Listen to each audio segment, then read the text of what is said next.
150 ಒಂದು ಕಾಯಿಲ್. ಇದರಲ್ಲಿ blue colour 100 tons, ಈ ಕಡೆ ಬ್ಲೂ ಕಲರ್ 100, ರೆಡ್ ಕಲರ 150 ಟನ್ಸ್. 150 ಟನ್ಸಲ್ಲಿ ಇದು ಅಪೋಸಿಟ್ ಸೈಡ್ ನೋಡ್ರಿ, ಅಂದ್ರೆ ಎಡಗಡೆಯಿಂದ ಬಲಗಡೆ ಕಾರ್ಬನ್ ಬ್ರಷಿಗೆ ಕನೆಕ್ಷನ್. ಎಡಗಡೆಯಿಂದ ಬಲಗಡೆಯಿಂದ ಎಡಗಡೆಗೆ ಕಾರ್ಬನ್ ಬ್ರಷ್ 150 ಟರ್ಮಿನಲ್ ಇರ್ತಕ್ಕಂಥ ಕನೆಕ್ಷನ್. ಕ್ಲಿಯರಾ? ಇನ್ನು ಈ ಕಡೆ 150ರದ್ದು ಒಂದು ಟರ್ಮಿನಲ್ ಉಳ್ಕೊಳ್ಳುತ್ತೆ, ಈ ಕಡೆದು 150ರದ್ದು ಒಂದು ಟರ್ಮಿನಲ್ ಉಳ್ಕೊಳ್ಳುತ್ತೆ. ಈಗ ನಾವು ಇದನ್ನು ನ್ಯೂಟ್ರಲ್ ಮಾಡ್ಕೊಂಡು ಯಾವುದಾದ್ರೂ ಒಂದು ನ್ಯೂಟ್ರಲ್ ಮಾಡ್ಕೊಬೋದು, ಆ ಕಡೆ ಅಥವಾ ಈ ಕಡೆ ಒಂದು ಟರ್ಮಿನಲ್ ನ್ಯೂಟ್ರಲ್ ಆಯಿತು.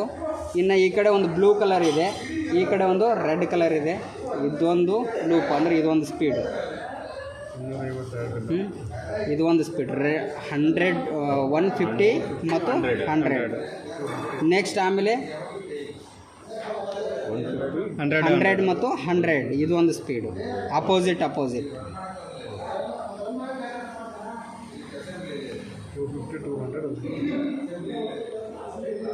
ಇಲ್ಲಿ ನೋಡಿರಿ, ಈ ಲೂಪ್ ಏನು ಎರಡು ಮಾಡ್ಕೊಂಡಿದ್ದೀವಿ, ಎರಡೆರಡು ಜಾಯಿಂಟ್ ಮಾಡಿದ್ದೀವಿ. ಬ್ಲೂ 100 ಒಂದು ಸ್ಪೀಡು, 150 ಮತ್ತು 100 ಸೇರಿ ಇದೊಂದು ಸ್ಪೀಡ್ ಆಗುತ್ತೆ.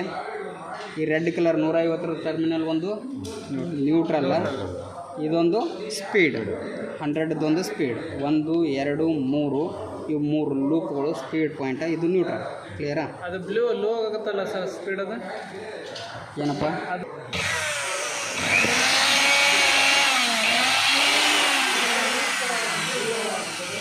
ನೀವು ಒಂದು ವೇಳೆ ಈಗ ರೋಟ್ರ್ ಹಿಂಗೆ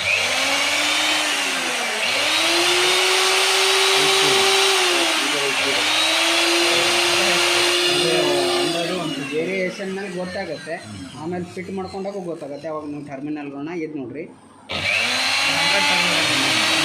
ಮೀಡಿಯಮ್